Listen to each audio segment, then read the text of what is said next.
Good evening, folks. Today, 64 years ago, the invasion that was D-Day happened. Today is the 64th anniversary of the invasion of Normandy, France, known as D-Day.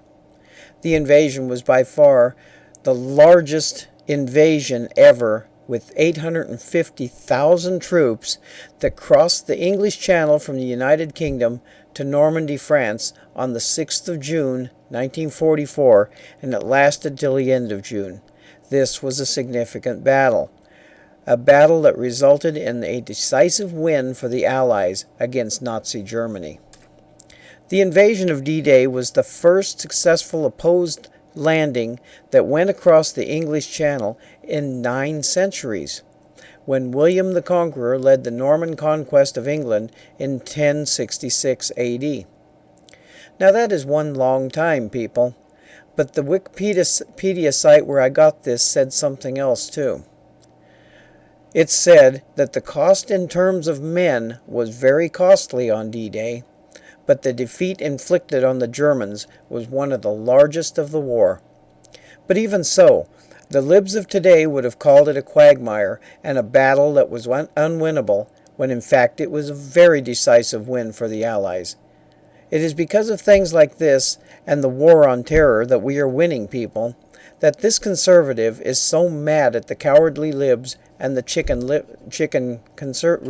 Republicans, and I'm not going to say conservatives because they're a totally different breed here.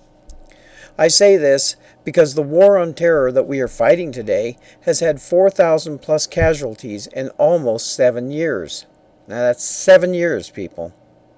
Whereas D-Day's invasion, casualties were said to be around 10,000 for one battle, which were not as heavy as some had feared.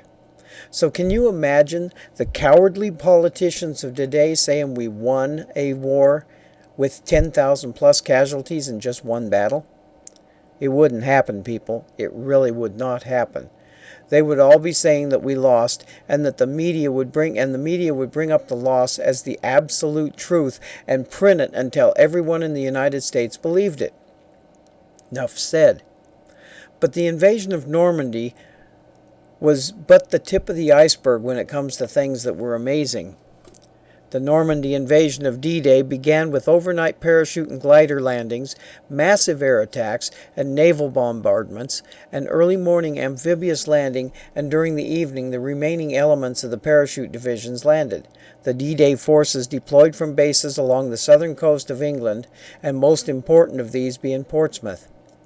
Now this was one amazing and very successful campaign, people, but if the libs of today, like I said, had been in charge then, the call would have gone out that we had lost, when in all actuality the D-Day invasion was a decisive victory.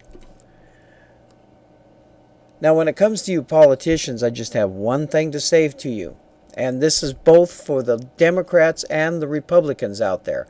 Why don't you all grow a backbone and start standing up for America rather than standing up for our enemies? Our troops need to be stood up for. Our troops are the best in the world and always have been.